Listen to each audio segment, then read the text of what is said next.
What's going on YouTube? My name is Ryfrost, welcome back to my channel, and today we're going to be doing a slightly different video. We're going to be looking at tier lists for Age of Empires for civilizations, but with a twist. We're not going to be looking at currently what the meta is, what the best civilizations are to play, what the professionals are playing in the tournaments, and what they say in their tier list videos, what is currently the best ones to master. Instead, what this video and tier list will look at is what the average player base, sort of the 600 to 1200 ELO, maybe a little bit higher than that, would usually come across. What I've come across more often than not.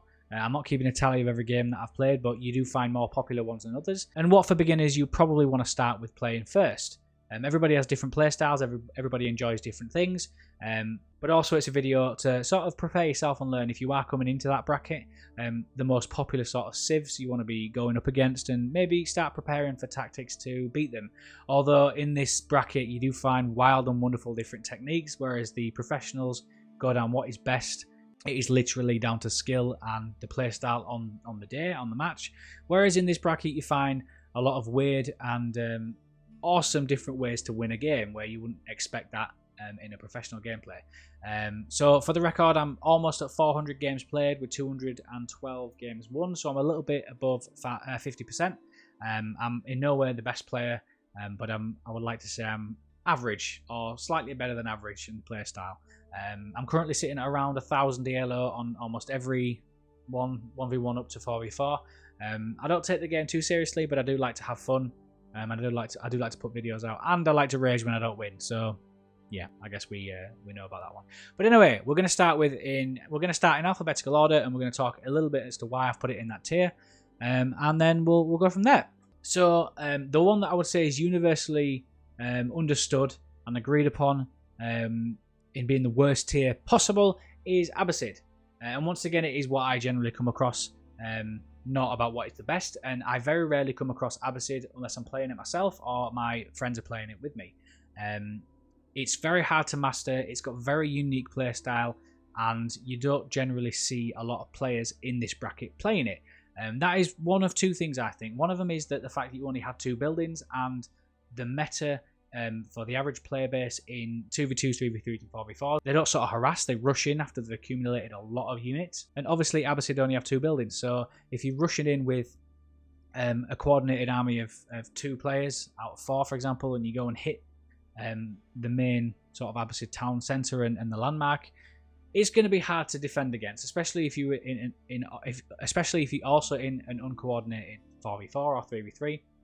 But it isn't very similar to what you'd see in the professional games where they harass constantly, kill villagers, maybe burn a few buildings down. They literally hold back behind walls and then just swarm in after like 30 minutes with a massive army of about 100 units plus. Next, we're going to look at Chinese. And for me, the Chinese were A tier until they received their nerfs, and we are seeing less and less people playing them. I'm going to put them in B tier, and I'll explain why. So, anybody who plays with me or has watched the live streams know when I play Chinese, I tend to Fire Lancer spam. It is a tactic I do love seeing, a massive army of Fire Lancers coming to burn down the enemy landmarks. And I always say to my friends, I promise you I will not play Fire Lancer spam, and I'm going to play different units, which I am currently learning about with Palace Guards and the Chukanus and also the Clockwork Nesta Bees. But I always promise never to do it. Now with the nerfs, it's become less and less desirable. Yes, if you have an army of 100 of anything, you're going to burn down buildings pretty quickly. But with the Fire Lancers, they've received a massive nerf. So you tend to see people playing them less and less. That as well, in this average bracket, it is very difficult to master. It is currently on the 3-star difficulty, 3 out of 3 in the game. And that's what they say is the most difficult one to play. And there is a reason for that. It is very hard to do with obviously taxes and your imperial officials, and there's all these different things you've got to look at, whereas you play like English, for example, and it is so easy, it's so straightforward on what you need to do. Plus English also has a campaign, whereas Chinese don't, so you do tend to learn that when you do start playing a single player campaign. But with Chinese, it's becoming less and less popular. It is always nice to fight against on water maps when people don't quit, which is another argument completely. You do see them more and more often because they're Baochans. They are the most overpowered units in the entire game. Alongside, well, they've got a lot of overpowered units. Anything that comes out the clock tower, Palace Guard are very fast and very strong. and obviously their grenadiers are god tier. But in this bracket, you see them less and less. But it is nice to come across. I would say more on average that you do come across. Now we look at Delhi.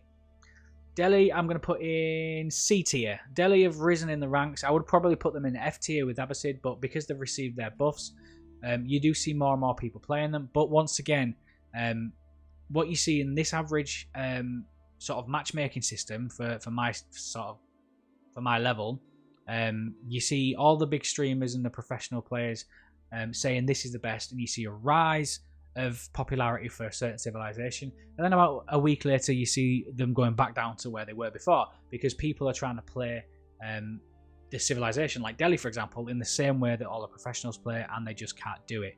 So where they make it seem like it's amazing civilization to play, and it is, it's very unique, and those elephants are unstoppable. If you get an army of 5 or 6 and animation cancel, nothing can stop you.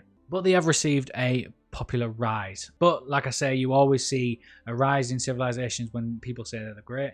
And what you normally see is they realise that they're not winning as many games as they used to, and they just go, right, okay, fine, I've played them, I'm going to go back to what I'm familiar with, like English or France or something like that.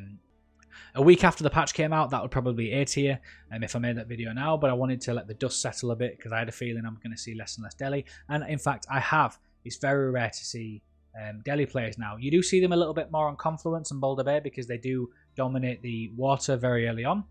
But in the average sort of play style and play games that you would come across in this bracket, Delhi, they're not a struggle.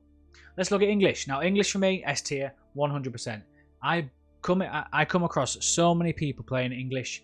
It's the first civilization that you play in the campaign. It's probably one of the easiest to play. One of the more harder to master, but it is quite easy to learn the sort of bare minimum. And you can win a lot of games by just longbowmen spamming. So that I come across that so many different times in English, and that will always be the case. English is probably one of my favourite civilizations to play. It's been very rare that I actually lose a game whilst playing English now, because I've mastered how to play it properly. It's only took me 400 games to master it, but you will come across people playing English more often than not. So learn how to counter longbowman spam, because that's coming. Longbowman spam and battering rams with a couple of spearmen in the feudal age. Yeah, you're going to come across that quite often. So learn how to beat it. Now we're going to look at France. France is, I'm going to put in A tier. Not as popular as English, a little bit harder to master. Complete opposite play style as towards the English, whereas English looked to focus more on wood for the longbowmen. France looks more towards gold instead of wood. But you see them less and less. They were really popular at the very beginning of the game.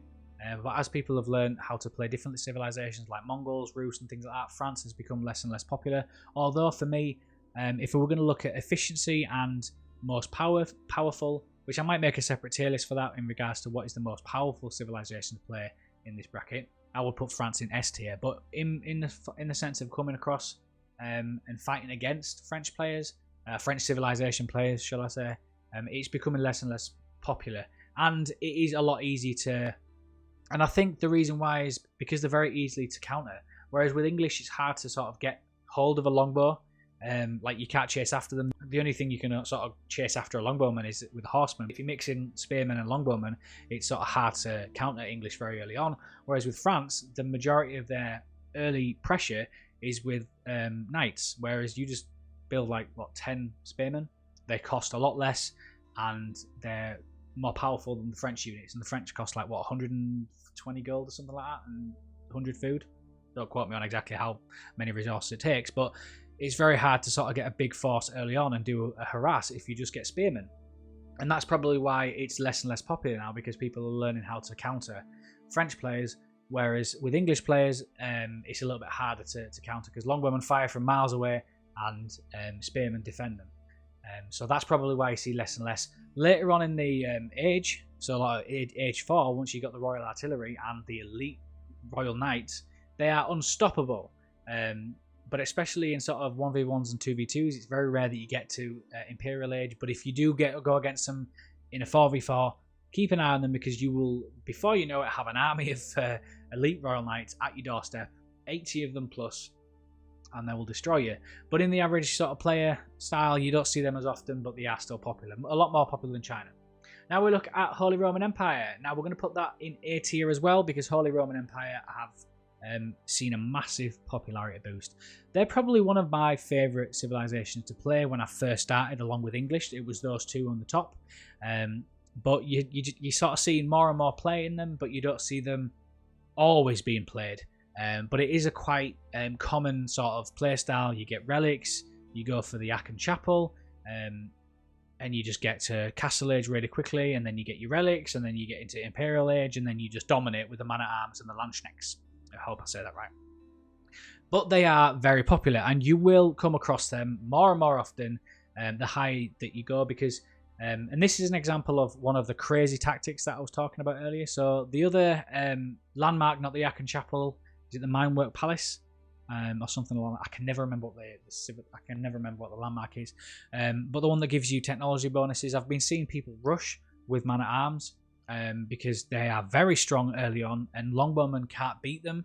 The French Knights can, but you can get a lot of Man-at-Arms very early on, and then you can upgrade the siege engineering through the landmark, and you are in there with an army of like 15-20 Man-at-Arms after about 6 or 7 minutes, and they are unstoppable. Absolutely unstoppable, and that technique is becoming more and more popular, so you're gonna have to learn how to fight against them. But because they are so strong in this sort of feudal age and the castle age, you do see them more and more often. And if you can let them get the relics and the sacred sites, they are unstoppable. You might as well just give up now. After 30 minutes they'll have an army, and they are unstoppable. But not as popular as English, but very close. So I'm gonna probably put that there. A+, shall we say, but I don't have a category for it. Now we look at Mongols. I am going to put the Mongols in A tier as well. I'm going to probably put them here. Mongols have received a nerf. 3 weeks ago, Mongols would have been S tier above English. Absolutely. But you are seeing them less and less, but you are seeing them more than Chinese, but you are seeing them less than Holy Roman, shall we say. And that is because the early pressure is still there, but it's not as potent, shall we say. You can either do horsemen to harass your villagers, or you can do tower spam, or you can do outpost spam. It's very hard to do both of them at once because of the wood cost. So you are seeing them less and less. And the Mangandai, I always call them the sniping units, because they're very good at running in with the fire arrows, burning down all the siege, and letting your teammates sort of do all the units. That's what I see them as.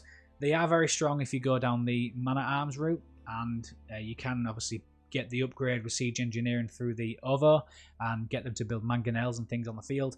They are very strong, but the most commonly you see in 1v1s and 2v2s is they just sort of harass your villagers, which are very easy now to combat with a couple of outposts yourself. You can just stop their push completely, and they are pretty useless until you get in Imperial Age. Like I say, in the 3v3s and 4v4s, people tend to just wall up, get a big army and rush out. So a lot of the civilizations you could probably do very well, besides I would say Abbasid. And now we look at Rus. I'm going to put Rus in B tier, and the only reason why I'm going to put Rus in B tier is you don't see them once again as commonly as you used to. Rus did get a bit of a nerf, especially when it comes to professional scouts, and also the warrior monks going 25% slower instead of the normal speed. You are seeing them less and less, and in my opinion they are quite a weak civilization in the sense of their units. Knights always get battered by Holy Roman Empire's Man-at-Arms. They're horse archers, they're a bit like Mangandai. They don't benefit now from the fire arrows, the horse archers, so they're sort of seen now as the sniping villagers, a bit like what the Mongols used to play. But the playstyle for Rus has changed a bit, and especially in 2v2s and upwards, they can only make advanced wood fences, shall we say, picket fences instead of stone walls, so they are very susceptible to getting attacked first. And if you're not very aggressive with them, you don't get to see them very often, and you do get beat quite often. Whereas with the other civilizations that can build walls, besides the Mongols of course, build stone walls, you generally go again. If you could burn down a wall, or if you can burn down a wooden fence or smash down a wall, you would tend to go for the wooden fence option. So Rus is becoming less and less popular. In 1v1s they are very popular, especially on water maps, because of the early pressure and the fact that you can just send the fishing boats off and they just get left there. So like Confluence, Mongolian Heights and Boulder Bay, for example, they are quite popular. But all in all, you're coming across them less and less. and they're very easy to counter against because obviously they've only got 2 main units until they get their. I can always remember. I can never remember the names. I call them the machine gunners. In the Imperial Age, they are very strong, very very strong. But once again, it's very rare that you get to that point in 1v1s and 2v2s, 3v3s and 4v4s. Yes, you do, but the playstyle's completely changed, and people have become less and less they've become less and less liked, shall we say. And that's it, guys. That is a tier list. I want to know your opinion, so let me know in the comment section down below. What do you think this tier list is all about? Do you enjoy it? Do you agree with it? Do you disagree with it? I don't think anyone's going to disagree with the fact that Abbasid is the worst civilization in the entire game. But I want to know what your opinions are. Are you coming across different civilizations more? Would you change this around? Let me know in the comment section down below. Don't forget to subscribe, hit the like button, and write a comment. Thanks for watching, guys. Bye-bye.